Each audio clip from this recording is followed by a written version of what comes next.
Hi, this is Mary Kelly, and I'm here with Meridith Powell, and we're talking today about succession planning and the need for leaders to recognize the need for succession planning. So Meridith, when you work with your corporations, where are you finding this gap with succession planning? Well, you know, it's interesting, Mary, because I just read that succession planning bumps number 2 and number 3 of things that keep CEOs and leaders up at night.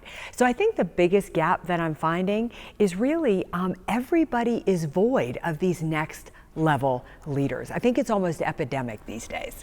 I think it's epidemic too, and I'll tell you why. It's really hard, I think, you're in a job, you're working really hard in that job, and especially at the senior level, we know a lot of CEOs are only there for a few years. They're brought in to either make a transition, make a big change, or lead into a new change, but their average lifespan is not that long in that job as that CEO. So when we look at this, it's a stressful situation to think about who comes next. Yeah, I think that it's difficult also because that next level of leader is going to lead a very different type of company. So how do you train somebody to do a job that, quite frankly, we don't know exactly what the job is? It's exactly it. And we're finding that people are looking for the potential. How are you going to do in that job moving forward? Because we know leaders of the future have to be comfortable with change, comfortable with chaos, comfortable with technology, and they have to have the emotional intelligence to merge people with technology. Absolutely. Everything you just mentioned, they not only have to be comfortable with it, they have to be able to anticipate it. I mean, you've got to be one step ahead. So you're really taking a group of people and we've got to give them courage, we've got to give them skills, we've got to give them the emotional intelligence, as you said. It's really the company that gets succession planning right is going to be the company that wins. I do think that that's a key point, that the companies that are planning for succession now are going to be the companies that are around in 5, 10, 50, 20, 30, and even 50 years. Yeah, the biggest challenge companies have, I mean, the war is on talent. You've got to find the talent, you've got to engage the talent, and then you've got to train the talent to take over your company. And we've sort of talked about the idea of whether or not your external possibilities for talent is more important than internal. What are your thoughts about that? I think it really needs to be a mix. I mean, if I can date us a little bit here, I'll go back to Jack Welch, back when GE was quite the company. But Jack Welch always believed that you had some internal clients, but you brought at least 10% in from the outside just to shake it up a bit. And I do think that you are going to need people inside your company who see your problems and your challenges from a different perspective. At the same time, you're going to need the wisdom that those who come up through the ranks and the trust that they create. So I think if you can put a combination like that together, it's going to be really powerful. One of the areas I think our companies are really struggling with right now is what happens when you've got an internal candidate for a promotion and then they don't get it. A couple things happen. First off, that internal person gets mad, they get hurt, they're upset, but they can also kind of spread that to the rest of the team, especially if the rest of the team was counting on that internal candidate getting that job. And I know you've seen that too. I've seen it so often. I've got to tell you, Mary, I think the biggest mistake companies make is that you start to groom people for promotion and you make promotion an entitlement rather than something that people are working and developing, and eventually promotion will happen. But so often we tend to even subliminally promise people promotions and they have an expectation of it. And if you don't set your succession planning up right, you're going to set people up for ultimately feeling like they failed and they'll end up leaving the company. And I worry about those hurt feelings being manifested throughout the organization, but also those expectations not being managed. They're not being a transparent situation, not processing the process well, not really handling it very well. I worry that so many people, because it's not their job. Right. You know, it's one of those things where you try to plan for the future, but if it's not something you do all the time, even as a great leader and manager, I think it's really, really difficult. I think it is too. I mean, I think that succession planning, you said something very key there, and that is that it's a process. It's something that should be consistent. It's something that should be ongoing. I really think that succession planning is about creating a culture of constant development. We get so hung up on promising people a position when really it should be about their own development. I totally agree. And this is one of the things that in the military, you know, we're expected to train our people for their next level of responsibility. And I found that in a lot of civilian organizations, they're not that big on that. It's not their real priority. And in fact, if you survey most employees at most corporations, they would tell you that they don't have a career advancement plan, and their managers and their leaders say, I don't want to have that conversation with my people because I don't know how to do that. I think that leaders today, honestly, I still think we're still suffering from survival mode. We never really came out of it, and they're just not thinking past really who's going to lead the company going forward. We're in a crisis because how many leaders are 60 plus? I mean, those of us who are starting to age up are getting tired and want to get out. And you've got to realize it's going to take you 5, 10 years to train those next level leaders. And one of the reasons that we found our CEOs and our CFOs are older getting put into those positions are two things. First off, they have to know budgeting and finance like never before. And the second is regulatory issues are more complex than ever before. So the people coming into those jobs are already a little bit older, and the people coming into those jobs really need that great training, that matriculation, and that inculcation into that corporate culture. But you know what everybody's missing is the fact that you've got this younger generation. We all talk about the younger generation, right? But they are hungry to learn. They want to develop, they want to grow.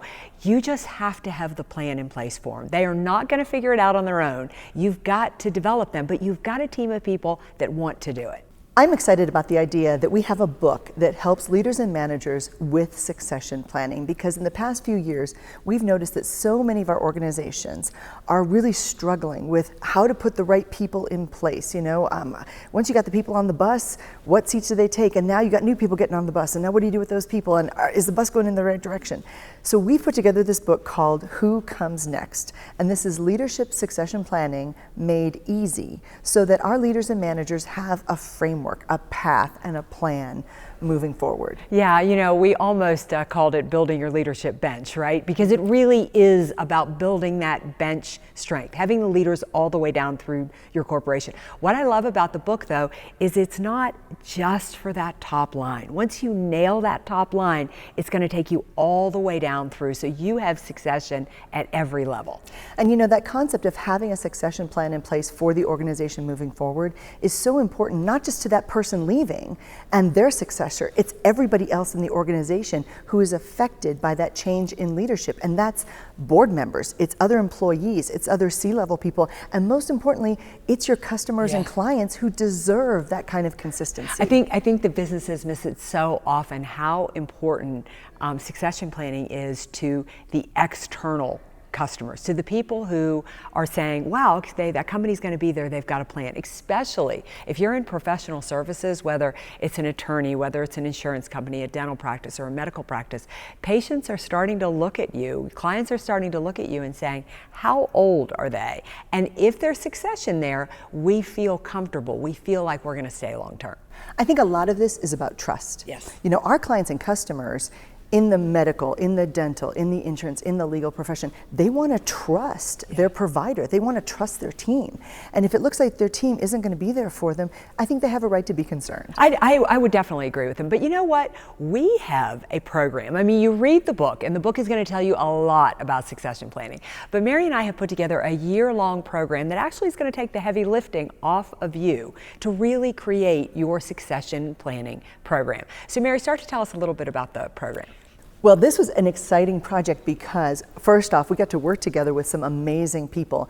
And I think we took the very best leadership development, skills development, and competencies for managers and leaders, and we formatted them into monthly programs to make it really, really easy for organizations to say, you know, here's our current leaders that we think are going to move into these positions, and then here are some other leaders we want to develop. So we really took the tough parts out of the situation. Not only were we working with that person moving into the new role, but we also worked with that team that was going to step up, as well as the newer talent that desperately needed the development, the confidence, and those competencies that allowed them to move up. Absolutely. While we customize every course that we do, what Mary's been sharing is that the companies that we have worked with, this is really exciting, is that their leaders, they are ready after this program to step into position and ready to lead. I mean, they've got not only the skills they need, but the leadership vision, the communication strategies, the way to build a team,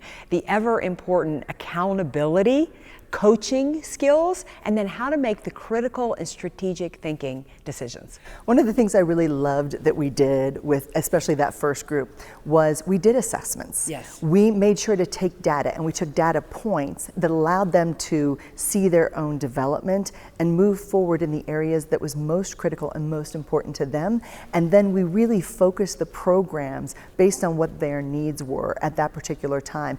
But the month-long, as part of the year-long structure, is in fact a very structured, very organized way to merge this whole level of leaders into their next role. And I love that. Well, and we can't forget the leadership project, right? I mean, the project where they get to take one of your challenges, one of your biggest issues, that thing you've been meaning to solve but just doesn't have the time, we actually give it to the participants in this program, and they come up with the budget, they come up with the strategy, they make the recommendations just like a leader would make. And it's amazing how many companies we work with who say, yes, we have a strategic plan, but it's in a drawer, we did it 3 years ago, and nothing ever happened. Yeah. And part of this that was exciting was we pulled those strategic plans out, verified that they were still the intent, the goals, the vision of the leaders, whether it was the board or the CEO, and then we took those strategic plans and made them a reality. Yeah. And so it actually got things done, it improved profitability while building leadership skills and competencies. I mean, if you are looking for the answers of how to develop those next level of leaders, you've really got to look into this program because it is amazing. Mary, I want to switch gears now, though. I mean, for maybe some other businesses out there who aren't quite ready to dip their toes into a year-long program, we have developed an online course. And this is basically a course that is self-navigated, but it is going to take you step by step everything that you need to do to build a succession plan in your company. Answers all of your questions. So, Mary, tell us some of the things that we cover in there. Some of the things I love that we covered is how to create your leader of the future, and that is your leadership avatar. And I think you talk about that in one of the videos about how to create your leadership avatar. We talk about ways to create the team, that bench that Meridith is talking about, that depth of experience, knowledge, skills, and abilities. And we talk about how to find the talent that you need to grow your organization, whether it's external or internal. Yeah, I mean, we've got some really innovative strategies on how to find talent. I mean, you can't build a succession plan without the right talent, right? So we've got some really innovative ideas on where to find those. We dive into everything that you need to know to build your succession plan. But again, not only build it at the very top level, but actually build a culture so that you have leaders all the way through. And what I loved about this is I think we chunked it. We put it in these modules to make it not overwhelming. That you can say, you know what, okay, on Mondays we're going to spend 20 minutes, we're going to look at the video, we're going to look at the handouts, we're going to look at the worksheets, and we're actually going to take some action this week.